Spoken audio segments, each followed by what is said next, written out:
天才魔鬼式的考试开始了。摆在考生们面前的不是考卷，却是一间密室。他们需要走出密室。参加考试的人个个都是天才，别看他们都是小学生，但智商个个高超，达到666。来到一间密室，大胡子考官闪亮登场。密室有黑白黄3色的格子地板凑成，考试要求除黄色方格外，不踩到任何正方形格子。小美第一个登场，环顾了下四周，小美得意的笑了。她告诉考官，这里就是个阴谋，因为根本不可能通过。考官立马火冒三丈，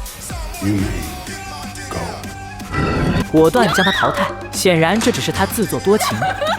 而第2位出场的是阿伟，阿伟仔细打量着考题，立马就找出了答案。考试要求不踩到正方形地板，可根据他的观察发现，这是一道假命题，因为这里的地板实际上并不是正方形，只是接近正方形罢了。